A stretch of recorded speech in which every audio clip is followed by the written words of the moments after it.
Thomas the tank engine was grumbling to the other engines. I spend my time pulling coaches about ready for you to take out on journeys.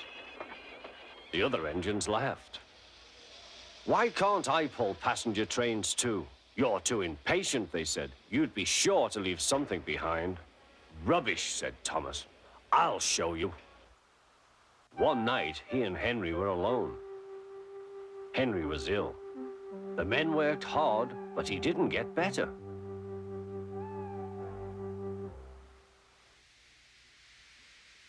He felt just as bad next morning. Henry usually pulled the first train, and Thomas had to get his coaches ready. If Henry is ill, he thought, perhaps I shall pull his train. Thomas ran to find the coaches. Come along, he fussed. There's plenty of time, they grumbled. Thomas took them to the platform and wanted to run round in front at once. But his driver wouldn't let him. Don't be impatient, Thomas. Thomas waited and waited. The people got in, the conductor and station master walked up and down, the porter banged the doors, and still Henry didn't come. Thomas got more and more excited. Sir Topham Hatt came to see what was the matter, and the conductor and the station master told him about Henry. Find another engine, he ordered. There's only Thomas, they said. You'll have to do it then, Thomas. Be quick now. So Thomas ran round to the front and back down on the coaches ready to start. Let's not be impatient, said his driver. We'll wait till everything is ready. But Thomas was too excited to listen. What happened then, no one knows. Perhaps they forgot to couple Thomas to the train, or perhaps the driver pulled the lever by mistake. Anyhow, Thomas started without his coaches.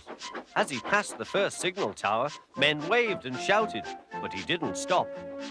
They're waving because I'm such a splendid engine, he thought importantly.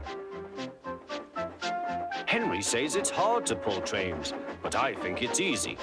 Hurry, hurry, hurry, he puffed, pretending to be like Gordon. People have never seen me pulling a train before. It's nice of them to wave, and he whistled. Peep, peep, thank you.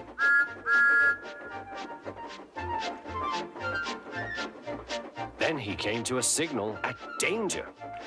Bother, he thought. I must stop, and I was going so nicely, too. What a nuisance signals are. He blew an angry peep, peep on his whistle. The signalman ran up. Hello, Thomas, he said. What are you doing here? I'm pulling a train, said Thomas. Can't you see? Where are your coaches, then? Thomas looked back. Why, bless me, he said, if we haven't left them behind. Yes, said the signalman. You'd better go back quickly and fetch them.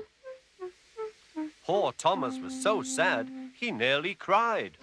Cheer up, said his driver. Let's go back quickly and try again.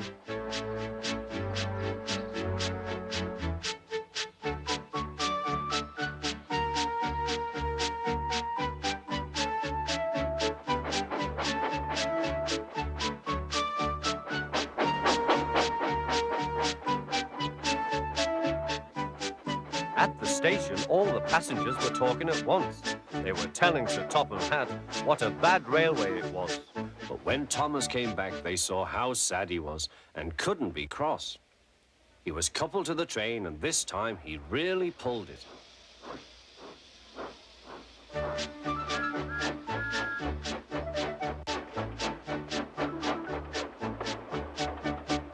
Afterwards, the other engines laughed at Thomas and said, Look, there's Thomas who wanted to pull a train, but forgot about the coaches. But Thomas had already learned not to make the same mistake again.